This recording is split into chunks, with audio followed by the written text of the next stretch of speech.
40, traveling around Europe. And wherever I go, I meet former Sciences Po. I always have somebody who comes to me and says, but you know, I was at Sciences Po in such and such year, I did this and that, and it immediately creates a very good introduction, very good connection, and I'm pleased that there is this network of former Sciences Po around Europe. And I was asked to say something about borders, big issue, big question. I will not attempt to exhaust the subject, but today in particular, we are aware of its topicality. You see what is happening on the eastern border of Europe in Ukraine. And one of the issues at stake, and this is not an academic issue, it is not even a simple sort of political football. This is a matter of war and peace. And this is a question of the eastern border of a sovereign state, Ukraine, but clearly contested by its bigger neighbor. Why? Because Ukraine was a part of the Soviet Union, a part of the Soviet Empire historically.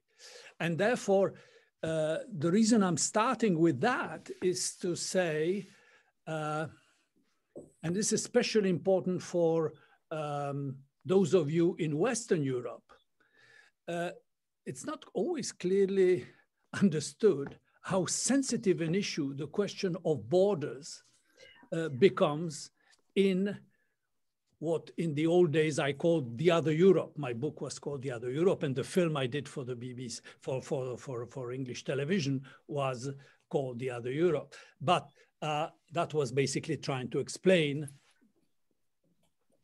the otherness of the other part of Europe, which doesn't mean that those issues cannot occur in Western Europe or in the north of Europe as well. But still, I often find, especially with a French audience, it's very hard to have people understand how sensitive this issue of border is. Why? I don't have a PowerPoint presentation because this is supposed to be a short introduction to a discussion, but I would have liked to, I could have presented you with maps. Perhaps you have them in your head, in your mind. And, if you take the map of Europe in 1914, you have in the East, you have empires. You have the Habsburg Empire, you have the Ottoman Empire in the Balkans, you have the Russian Empire, etc. So you have empires, you don't have nation states. You then have borders of the interwar period when new states are being created with contested borders from the word go. Treaties of Versailles and Trianon. And there are those who consider themselves the winners of those treaties and those who considered to be hard done, particularly the Hungarians. A third of ethnic Hungarians found themselves outside the boundaries of Hungary. I'm just giving this example. So you have this situation. Again, World War II, again, change of borders. The Hitler-Stalin Pact, 1939, you have one change of borders. 1941, invasion of Russia, again change. 1945, again change of borders. To cut a long story short,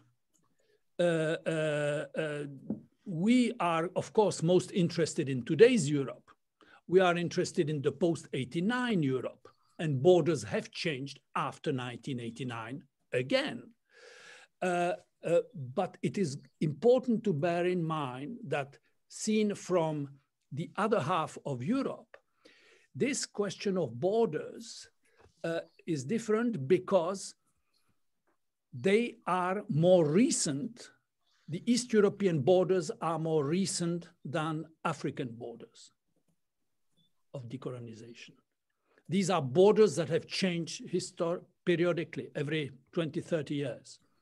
The Congress of Berlin, I mentioned Versailles and Trianon, Hitler-Stalin Pact, Yalta, all the way to 1989. You have the post-89, you know, new situation where borders again became object of contention.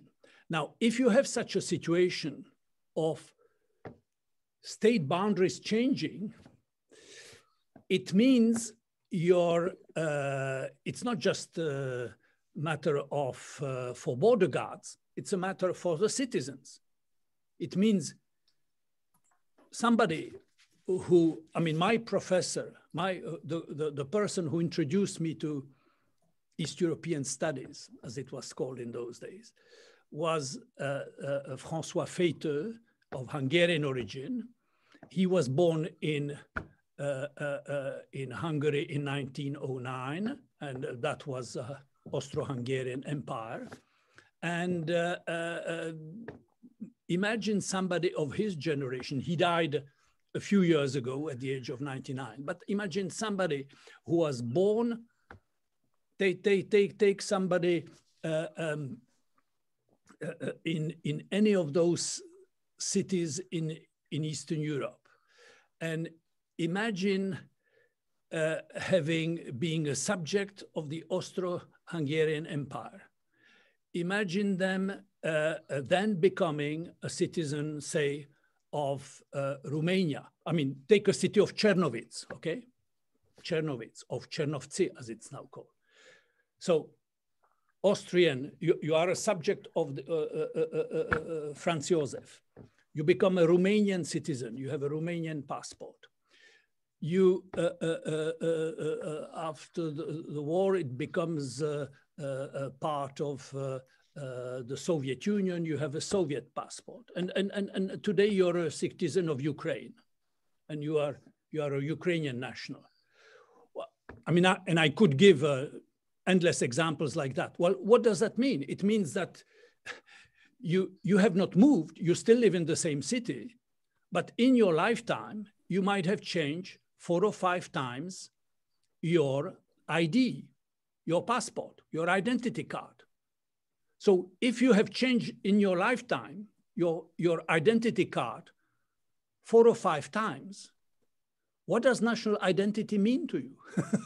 And you have 2 attitudes towards this change of state borders, which imply change of identity cards or passports.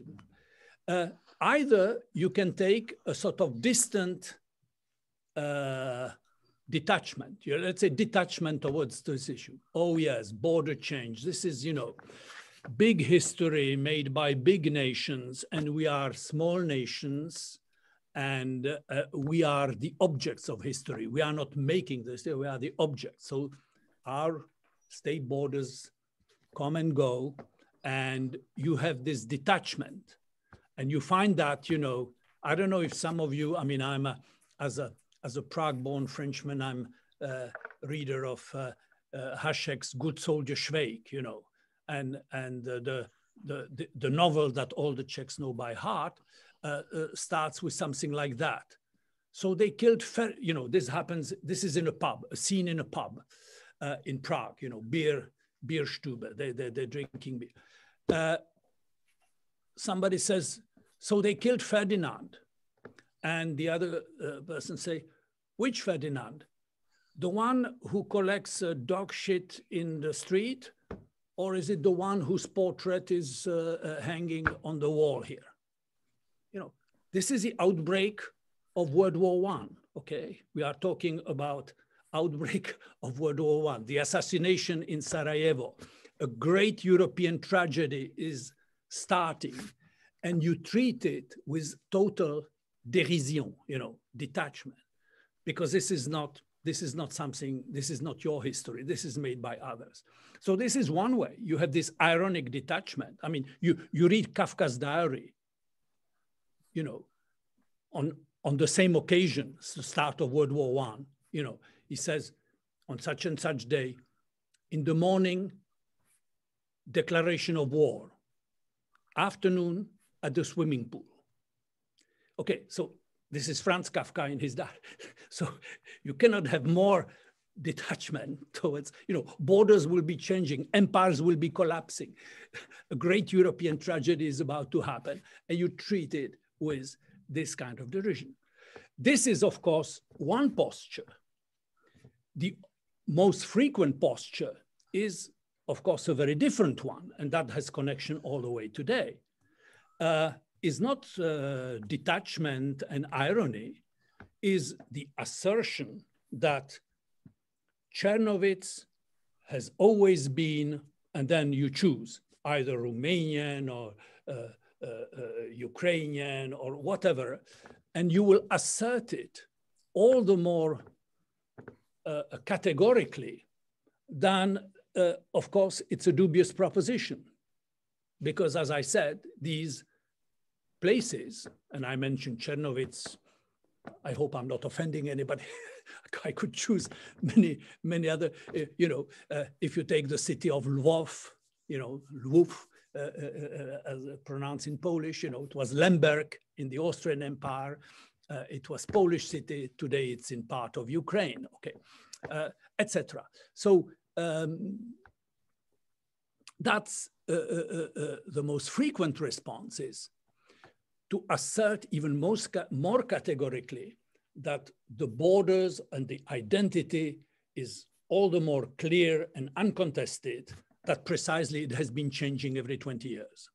So why am I saying this is because the further east you go, the more you have this problem.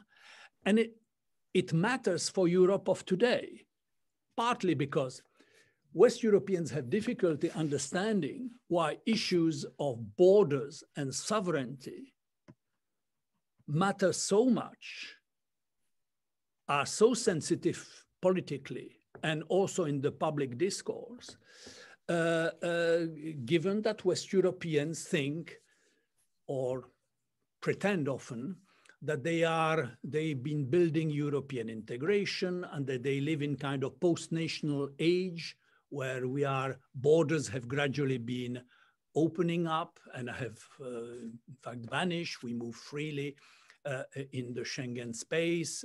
So we are, you know, and the whole borderless ideology, le sans frontières, you know, it started with 68ers, Médecins Sans Frontières, and then everything became sans frontières. You have endless associations. I've been recently asked by a Finnish colleague whether I would like to join Historians Without Borders. Why not? I mean, it's fine, but it's this idea that everything is sans frontières, human rights sans frontières. So we are in this post-89 borderless ideology, and we are confronted with countries, nations, members of the European Union who have a very well, problematic relationship to this issue of borders and identity, national identity and citizenship that is connected, because borders means state borders, means national identity. If you change statehood, as I mentioned 4 or 5 times in your life, of course, it is a problematic question, and that affects then the question of citizenship. So I must not speak for too long, but I would, the reason I would, I'm stressing this is because in today's Europe, we are confronted not with contested borders, at least inside the European Union. There are lots of contested borders in the Balkans still. Let's say Serbia and Kosovo, for instance, to mention only that.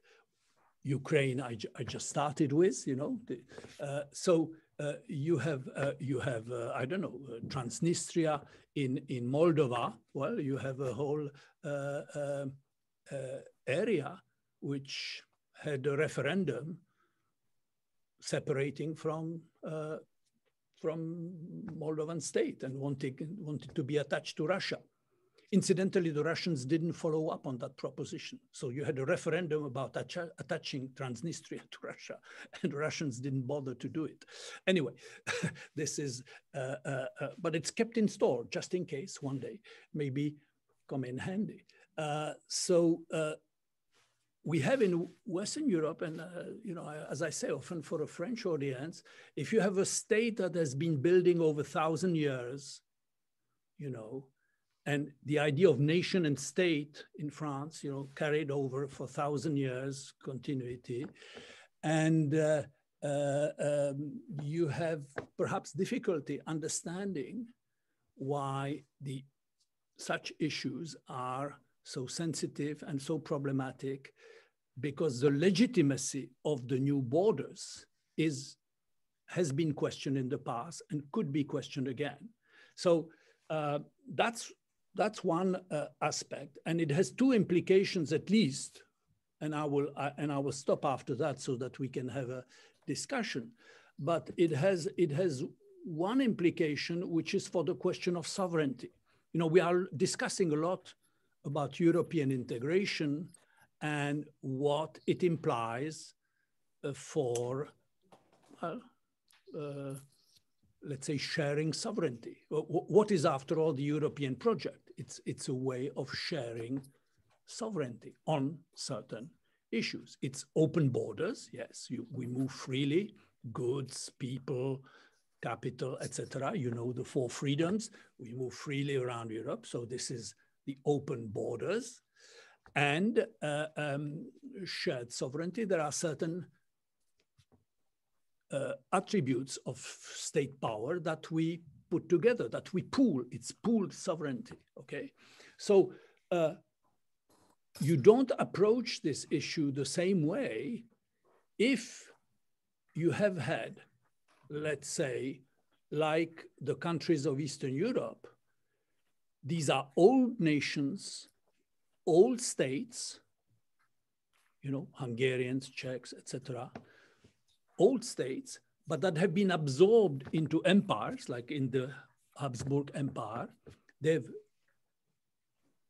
acquired independence in 1918, lost it again in the war, reclaimed it in 1945, lost it again soon after in the Soviet Empire, and rediscovered it again after 1989. So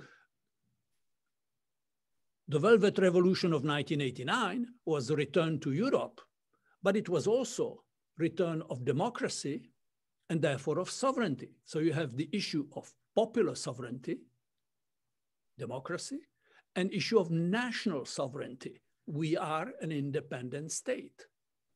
And you reclaim the two together. Now, in the next move, you are engaging in the process of European integration, where you have to abandon, at least that is how it is perceived, certain attributes of sovereignty to this supranational project that the European Union is. So this is not an obvious thing to do. This is not to excuse what in French you would say the move from discussing souveraineté into souverainisme. Souverainism then becomes, and Viktor Orban or Kaczynski in Poland, etc. today are, you know, a good example of this kind of souverainism. We have been elected. We have the majority support of our people. And that mandate is legitimizes our claim for sovereignty over our affairs, and no European Brussels institution, no European Court of Justice or whatever should meddle in our affairs.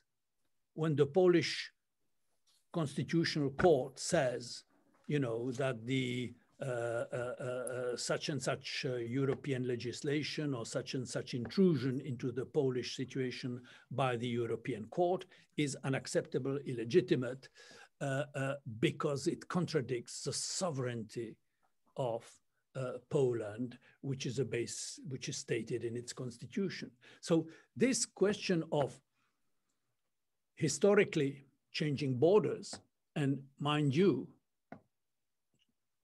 Poland lost its sovereignty as a state, and it was a very powerful state. It was one of the biggest states in Europe, has lost it at the end of the 18th century and has only rediscovered it in 1918, lost it again in 39, reclaimed briefly 45, and lost it again, etc. So if you are a nation, and a big nation like Poland, which has lost sovereignty and statehood, you don't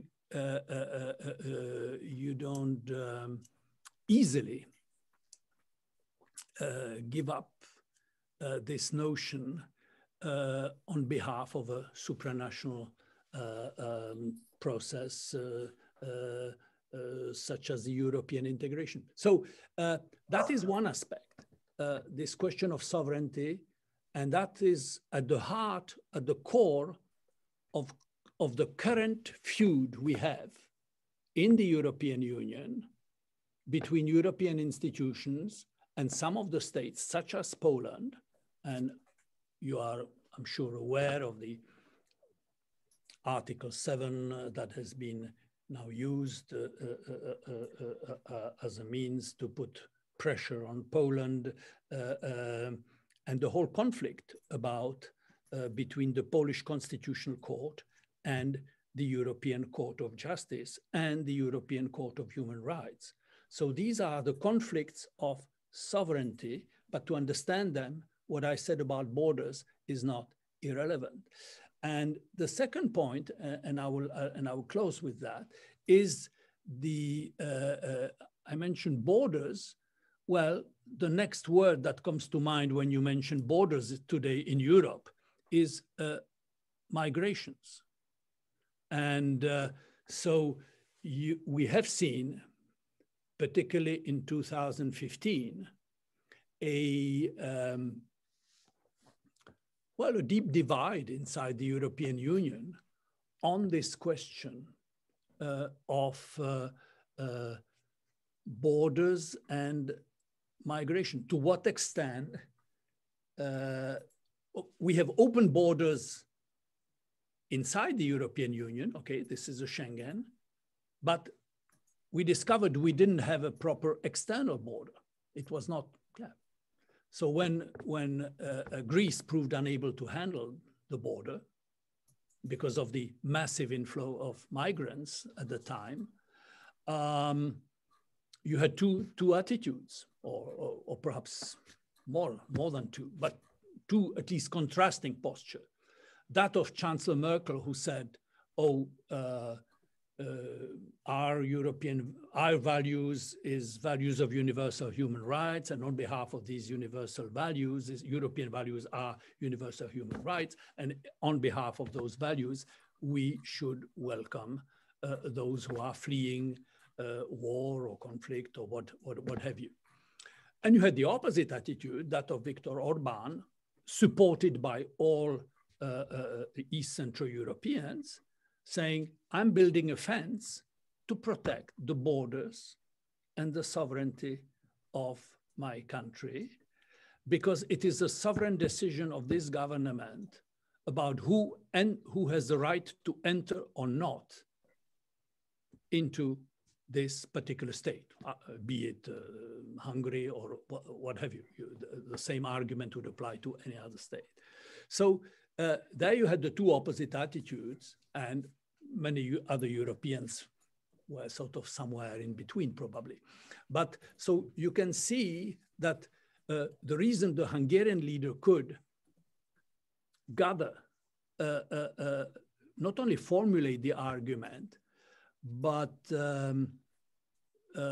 show himself as a protector of a Hungarian border, which he then defined as a European border, since the Greeks were unable to protect the European border. He says, I am now protecting European border, but not just a Schengen border.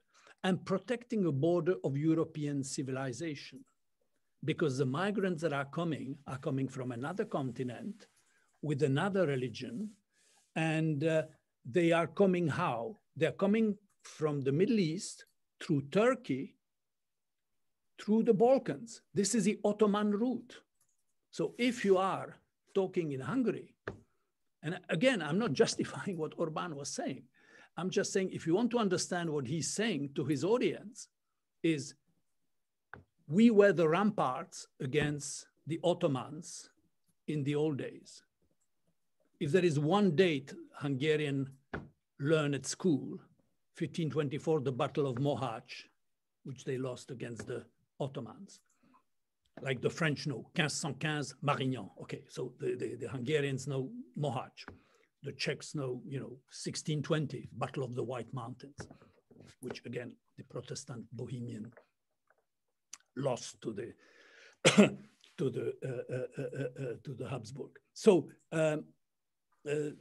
you then switch the discourse about the border. This is not just a state border or a problem of security, but it becomes, this is a border of European civilization. And then starts another debate. You can see it's still ongoing. What is Europe? What are European values? What is European civilization? What are the borders of that common project of ours? Is it, so yeah, that is the discussion we are at now. What are European values? What are the borders of those values? How much are they shared inside before we try to spread them beyond? So I've spoken for too long. That's what's happened when you don't have a ready-made lecture at your disposal.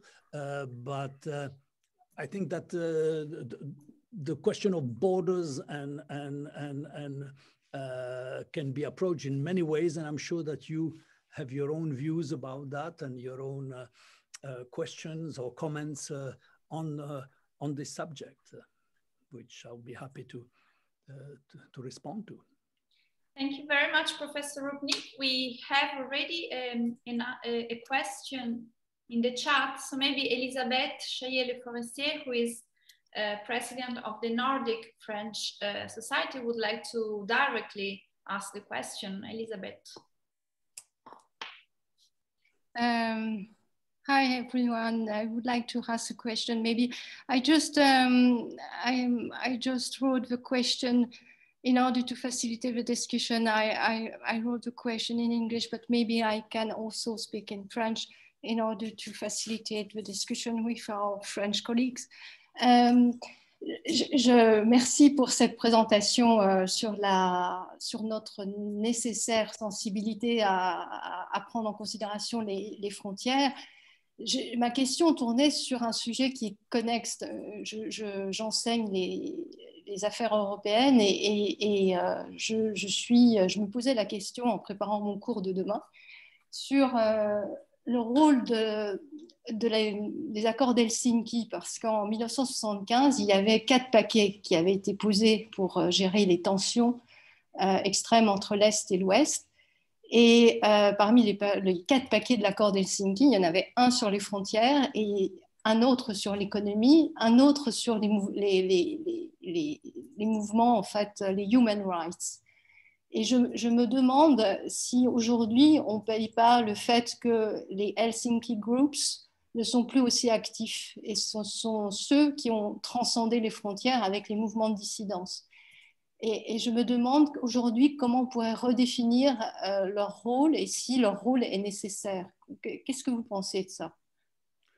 Bon, c'est bien de mentionner Helsinki parce que Helsinki avait, et je continue en français, donc la réponse, je ne sais pas, j'attends les instructions de Camilla qui est parce que donc, moi, comme vous voulez pour moi. Mais... Camilla, bon, Bon, je vais répondre en français et s'il y avait un problème, ben je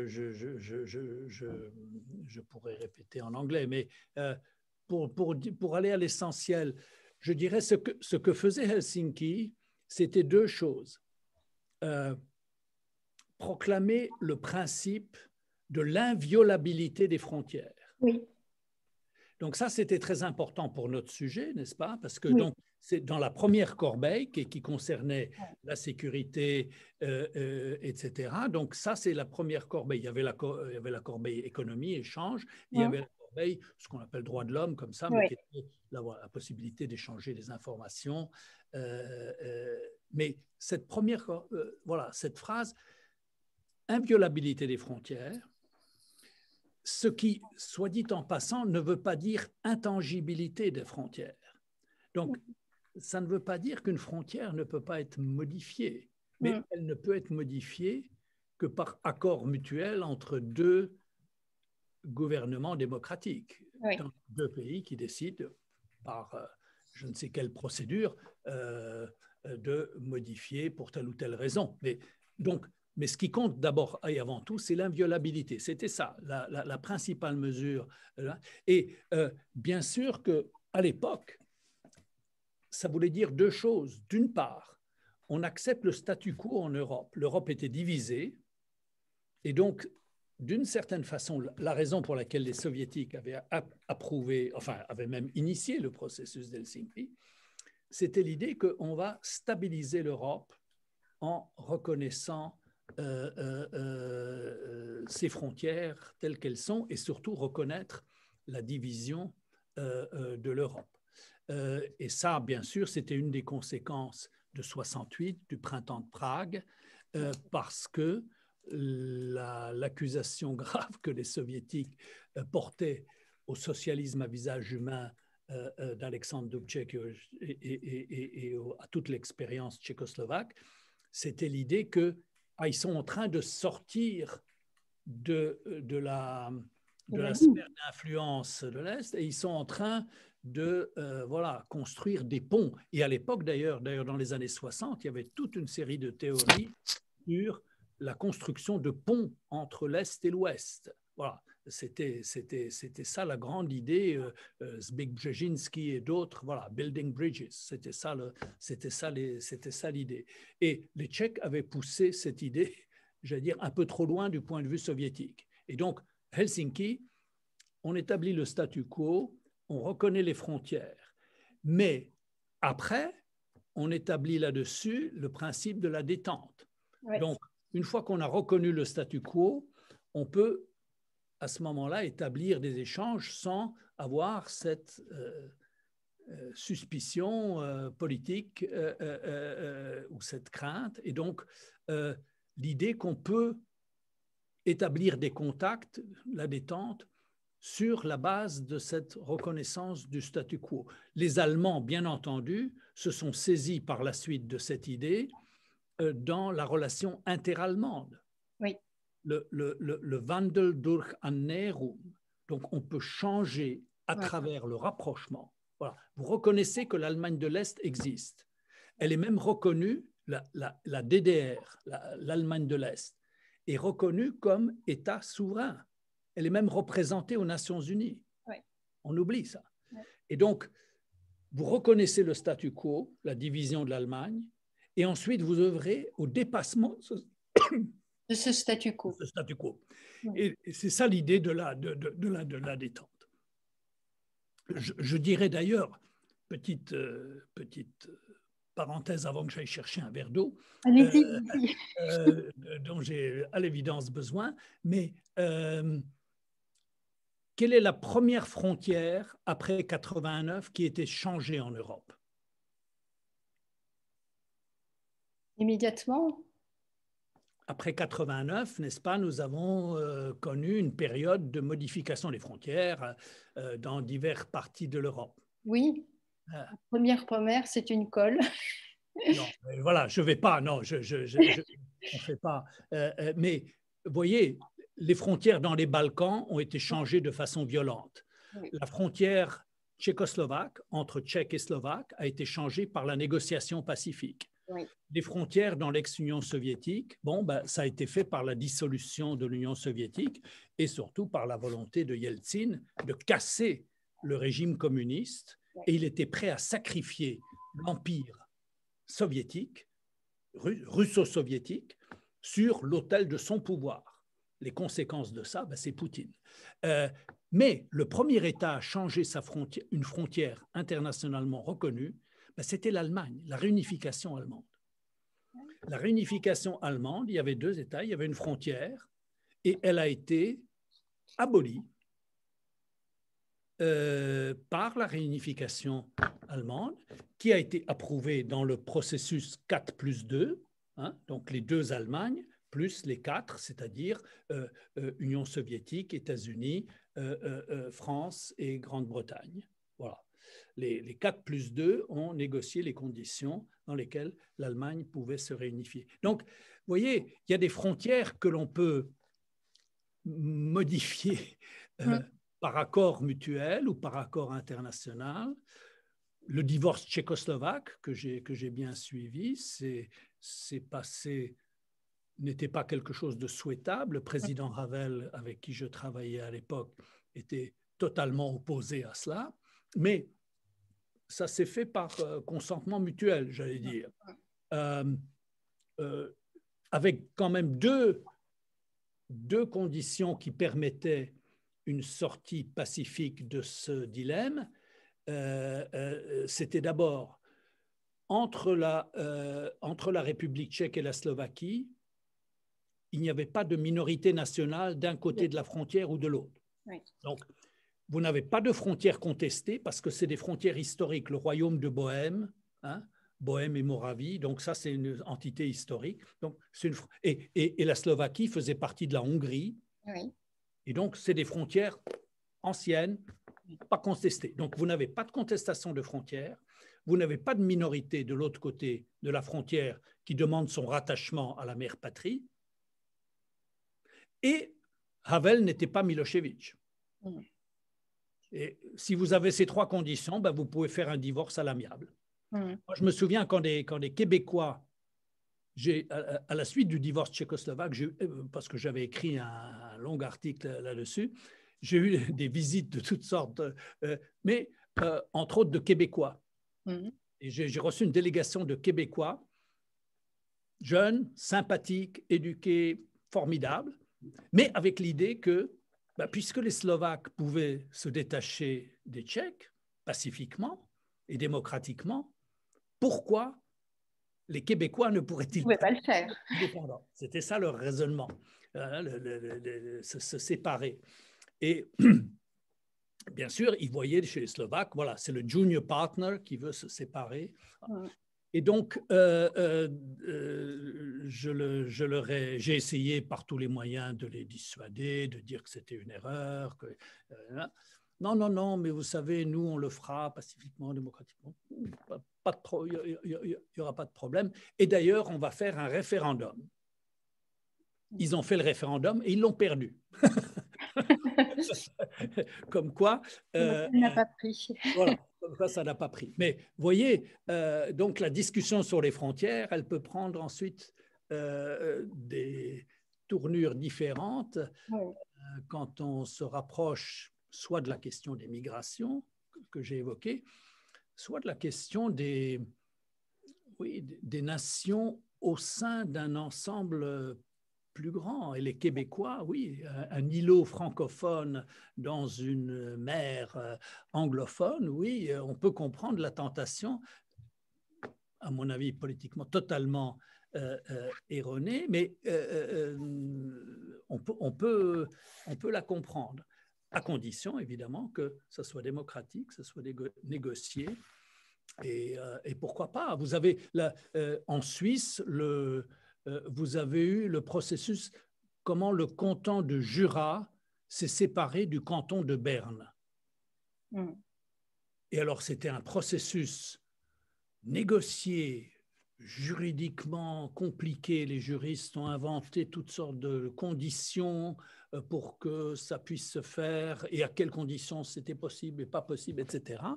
Ça a mis des années, etc. Mais finalement, ça a pu se faire et ça s'est fait pacifiquement. Et voilà, au sein même d'un État comme la Suisse, la Confédération suisse, vous pouvez avoir séparation du canton de Jura, du canton de Berne. Donc voilà, le séparatisme, Mitterrand avait dit le nationalisme c'est la guerre, on pourrait dire séparatisme c'est la guerre, c'est potentiellement la guerre. Hein. En Ukraine, Donbass, séparatisme c'est la guerre. Mais il peut y avoir dans nos démocraties, que ce soit au Canada ou en Suisse, des formes de négociation ou d'accommodement de la diversité nationale qui ne mènent pas nécessairement au conflit violent. Voilà, ou en tout cas doivent prendre beaucoup de précautions pour que ça n'arrive pas. Merci beaucoup, professeur. Merci. Je laisse les autres. Oui, alors, bonsoir. Il y a une question d'Olivier Marty, qui est le président du Cercle franco-britannique, et ensuite une question de Frank-Paul Weber, qui est le président de la section Allemagne. Merci beaucoup, Camilla. Merci, monsieur le professeur, pour cette conférence très intéressante. J'ai une question, on n'y échappera sans doute pas, sur la crise en Ukraine. Comment voyez-vous les choses évoluer? Est-ce que vous pensez que la perspective de la réunion d'une nouvelle conférence de Helsinki, ou en tout cas d'un accord diplomatique qui reprendrait un certain nombre de paramètres qu'on avait pu voir à cette époque-là, en particulier aujourd'hui les volumes de troupes, les volumes d'armement, la transparence sur les exercices militaires, vous paraissent crédibles et une porte de sortie, ou est-ce qu'au contraire vous êtes plutôt pessimiste sur la capacité des pays occidentaux à céder aux demandes de Vladimir Poutine? Et si oui, qu'est-ce que d'après vous il ferait? Je lisais ce matin dans le Financial Times un très, très bon article qui mettait en miroir la théorie du Vladimir le fou contre le Poutine le rationnel. Vladimir le fou décidant d'envahir l'ensemble de l'Ukraine, et Poutine le rationnel n'allant pas jusque-là compte tenu des conséquences prévisibles et se limitant peut-être à une déstabilisation renouvelée de l'Est du pays. Merci beaucoup. Alors, donnez-moi une seconde, je vais chercher un verre d'eau et je reviens.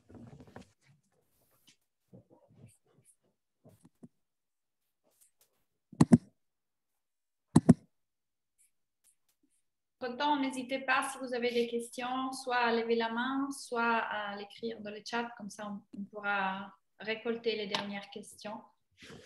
Bon. Apologies for this indispensable break. And let me do one more thing.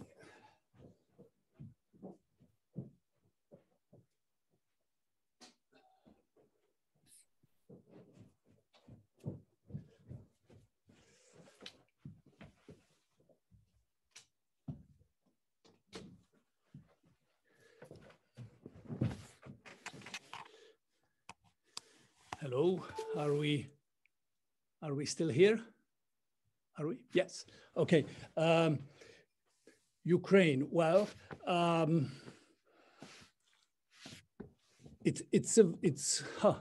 where to start?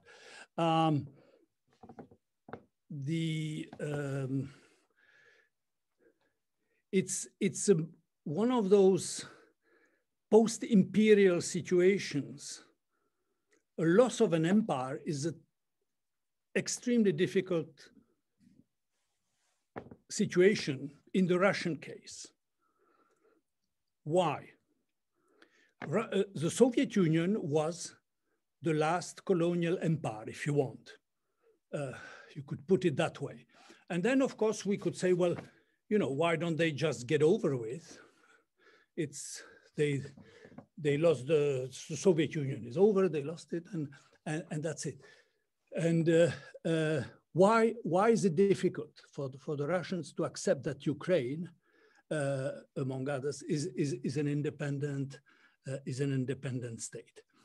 One reason is the historical connection between Kievan Rus. I mean, I don't want to go into history, but the birth of the Russian state is Kievan Rus and the conversion 1,000 years ago of the Prince of Kiev to Christendom is, of course, for the Russians, the foundation of their country. And the shift then, you know, the 14th century to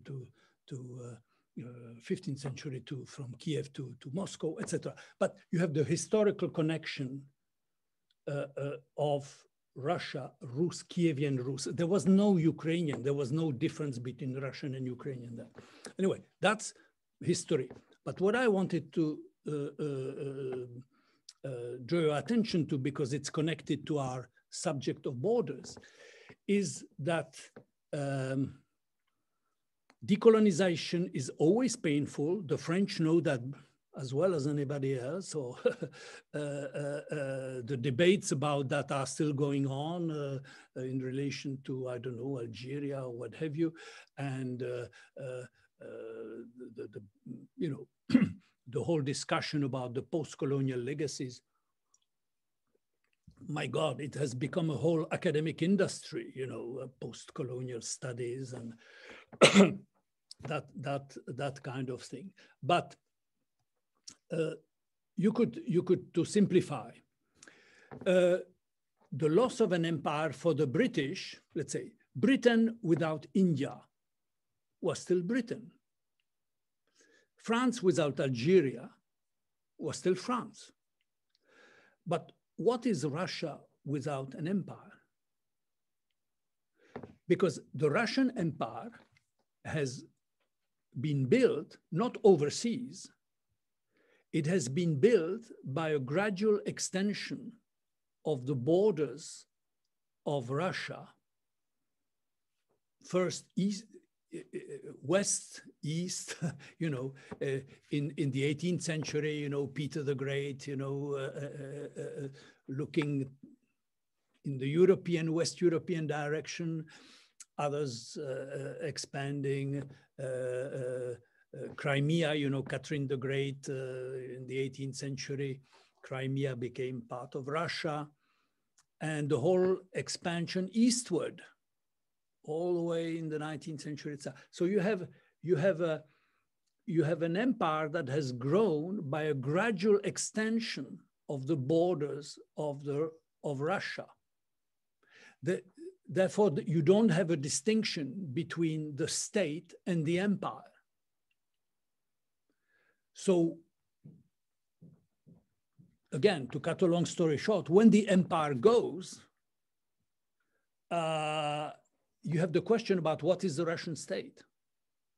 What is Russia without an empire? And nobody was able to give a satisfactory answer to that one. Of course, in the initial stage, as I said, because it was after all Yeltsin who gave the final blow to the empire. You know, the empire didn't break up because of, I don't know, Georgians or Armenians or Kazakhstan or what have you. No. The empire was destroyed by the Russians, by Yeltsin, because he was in a fight with Gorbachev for power, and Gorbachev was the Secretary General of the Communist Party of the Soviet Union. He had been proposing a revised version of the federation, a democratization of the empire as a federation, and Yeltsin went for a breakup as the president of Russia. So you have a post-imperial situation, a post-imperial syndrome that Russia under Putin has started to reclaim basically its place, its role, its identity in on the periphery of its former empire. And that takes many forms. One of them is claiming there is something like a Russian world. And what is a Russian world? Ruski mir. It's everywhere where you have Russian speakers. And so that's the Russian world. And you, as the Russian state, have a duty to protect them. Protect them, in inverted commas. Well, that can mean many things. And it could even be put as a justification for use of force. And this is what we have seen in the annexation of Crimea in 2014. So if you ask me about what can happen now, I mean, there are many scenarios, but the one thing I found, I mean, we don't know what will come out after the meetings that President Macron had in Moscow and in Kiev, but the one, at least one positive thing I would say that come out is the idea that you bring down the tension. You try to scale down the tension, de-escalation, and try to avoid the use of violence. Once you opt for violence, and it still cannot be ruled out, it's terribly hard to get out of it. So scenarios, well, one is the optimistic scenario, the good, the bad, and the ugly. Well, the good scenario is de-escalation, and European and Russia found a way to go back, if not to Helsinki, although some of it can borrow from the Helsinki agreements legacy. They built a new security architecture for Europe today. And that can only be built with the Russians. You cannot do it simply against them or without them. If you want to go into this direction of de-escalation, and that means, you know, confidence building measures. It means, it means first of all listening to each other. That is useful. This is what they did the other day, as Putin put it. You know, Macron subjected him to 5 hours of torture. He said, "Okay, that was a humorous way of putting it." But that in itself is important. You know, Churchill's word, jaw is better than war. Okay, that's a good starting point. If it can engage a process where we end up with something like a new architecture that could be like the Helsinki, based on the Helsinki principles, that could be one thing. It would, of course, require a number of things on the Ukrainian part, including accepting some form of decentralization or federalization, and it would probably mean renouncing the NATO option, which is what that is option one. The option number two, we have a continuation of the drift we've had since 2014. In other words, destabilization in Eastern Ukraine. The Ukrainian government cannot control the territory. The territory is not controlled directly by Russia. It's sort of a hybrid situation, a collapsing economy, populations suffer. And basically what it does is that Ukraine becomes a state, remains a state that does not control its borders, back to where we started, borders. And the first condition for any state that would like to apply for membership in the European Union or in NATO, in anything, is that you are a functioning state, that you control the territory of that state. If you don't meet that first condition, well, you know, everything else becomes very implausible. So you can have this pourrissement, you know, this letting things drift, this hybrid war as it's being called, etc. So that is the second option. Third option, this is the ugly scenario, is that it cannot be ruled out, is actual conflict, actual war. I don't mean a full-scale or, you know, Russians marching onwards to Kiev. I think that would be an absolute, you know, mad proposition, terribly costly for Russia in terms of human lives, because the Ukrainians would fight, in terms of economic costs, in terms of political costs. I mean, no, but war as a form of annexation of the eastern part of Ukraine and making the land connection with Crimea.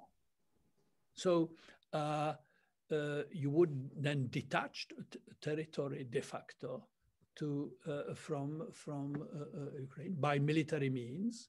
It would mean war, and it is not totally impossible, because of course nobody believes that the West would be in a position to do very much about it, except providing, as they do now, weapons and missiles and what have you to Ukraine. So these are the three scenarios. You know, you hope for the best and prepare for the worst.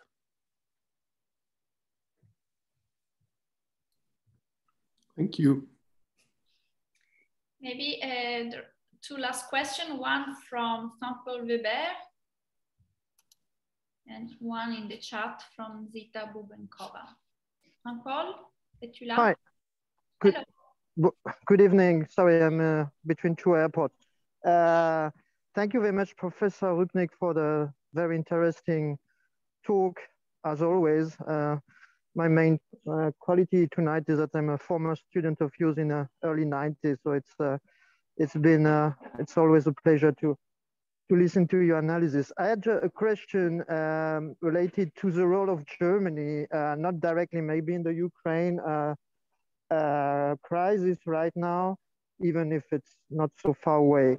I had the sentiment, the idea that during the Merkel era, the relationship to the smaller states in Central Europe were a little bit neglected from the German government, maybe compared to what Kohl did in the 90s, or maybe I'm totally wrong in that. And since you have also this perception from Central European states, do you think that this maybe this neglect of the German politicians for the feelings of the Central Europeans plays a role in the current crisis or in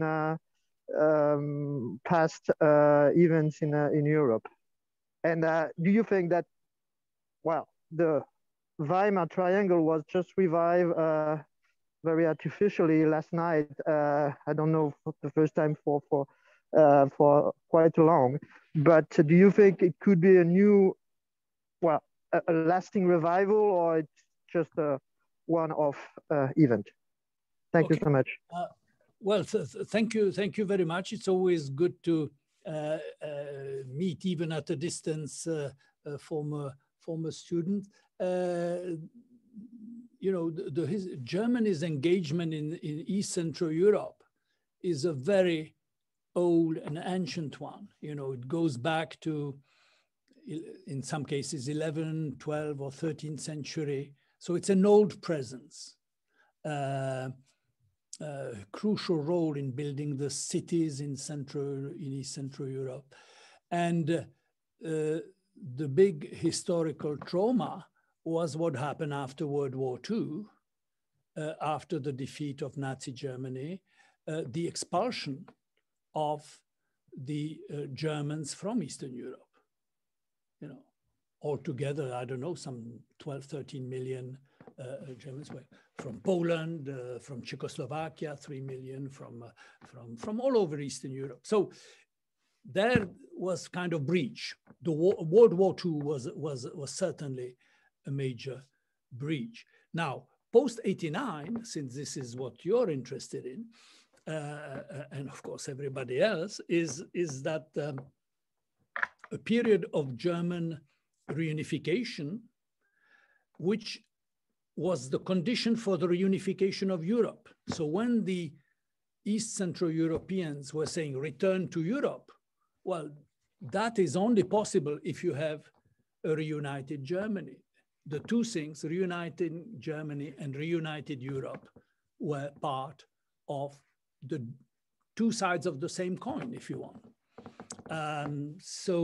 That, of course, helped to overcome the historical traumas. Once the Central Europeans understood that reunified Europe means, well, you have to first reunify Germany. And indeed, in the 1990s, Germany was very much engaged in that region, economically, of course, number one partner, and until today remains number one partner in terms of trade for the countries of, let's say, the Visegrad Group or for the Balts, etc. So economically, also politically, because Germany tried to provided a synthesis, really, very, very useful, very important synthesis, because you had the position, you know, the debate about enlargement or deepening of the European Union. Mrs. Thatcher wanted enlargement immediately, and she wanted enlargement in order not to have deepening of Europe. The French president said, oh, we need to deepen Europe before we enlarge. You know, we have to deepen integration so that we are better prepared for enlargement. And the German Chancellor Kohl said, well, you know, we have to do both. And yeah, we showed with the creation of the euro our commitment to the European project. You know, you abandon the Deutschmark, etc., for euro. That is our commitment to the European project. On the other hand, we also want to respond to the new situation in East Central Europe with the prospect of integration. So Germany provided a synthesis, and as such became an indispensable partner for those countries, which doesn't mean that everything between them became smooth and no problems, etc. But I'm just, you know, telling the gist of the story. And that, I think, worked out until we had the big divide with the migrant crisis in 2015, which I already referred to, and where clearly the Visegrad Group was totally opposed to the policy that the German Chancellor embarked upon. And so that was a clear difference, which remains, I think, until today. Second difference that sort of was connected to that is that the more you had so-called illiberal, semi-authoritarian drift in Central Europe, in Hungary, in Poland, but not only, in others as well, to a lesser degree perhaps, the more, you know, they also became ambivalent about the European project, and that of course affected their relationship with Germany. So, and in fact, the Polish case became the most obvious, because the current government is not only breaking rule of law obligations as we understood them in Europe, but it is also a very strongly nationalistic, souverainist, and overtly Eurosceptic government. And what does it do to the relationship to Germany, which played such a crucial part in helping to integrate this region into the European Union?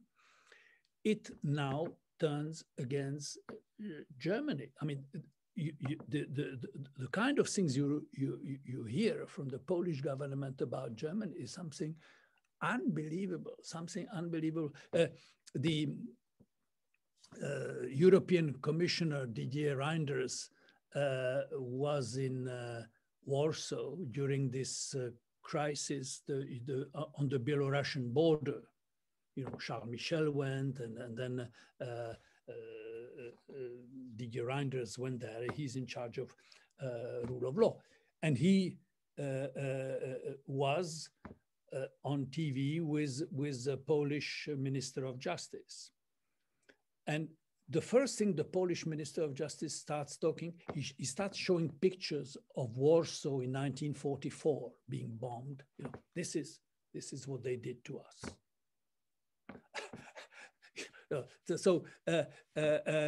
And of course, Didier Reinders, I think, replied very well, very promptly. And he said, well, yes, we are aware of that, and we understand how Poles feel about that part of history.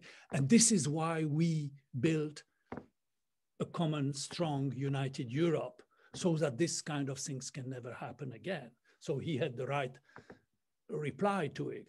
But if one is talking about Weimar Triangle, for those who are not familiar, Weimar Triangle, that is France, Germany, Poland. And and that goes back to the early 1990s when Bronislaw Geremek, you know, when he, in the 90s, when he was foreign minister, a great man, historian, democratic opposition figure, and wonderful man. And the Weimar Triangle then meant that Poland, as the most important country in Central Europe, could become a partner to what is often called the Franco-German tandem or couple or what have you, as a driving force in the EU. So, and this is something that I used to say at the time as well, that now that there's been enlargement of the European Union, well, you will have to extend fully that dimension into the motor, the engine of the European Union. And that seemed like a good idea when you had a government or people like-minded, like Geremek, or even Prime Minister Tusk, who then became the president of the European Council for some time. But now we have a government that is overtly Eurosceptic and even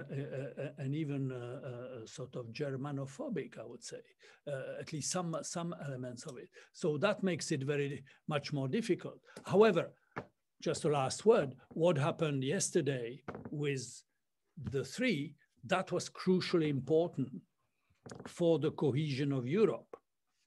Doesn't mean that Polish perceptions of Germany have changed, or that,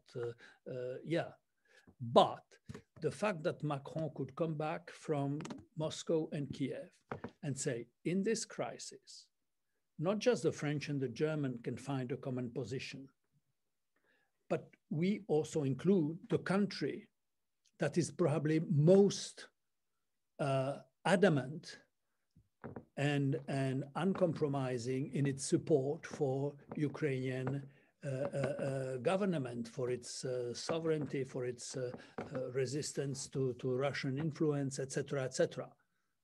So for obvious historical and geographic reasons, that is understood. So the fact that the three of them could share the platform and more or less say, we are all committed to this idea that Europe is back in business. We are at the table now. We are not, it's not just Biden, Putin in Geneva. No, Europeans are here. They have something to say about this crisis. And second, we share the priority of de-escalation and finding solution. Do we know whether it's going to work? Nobody can guarantee that. But at least the fact that you have this show of unity, very fragile. Of course, there are important differences, but I think it's crucially important, because that's what Putin was playing with. The fact that not just Americans and Europeans would be divided, but that Europeans among themselves would be divided. It's not happening the way he planned.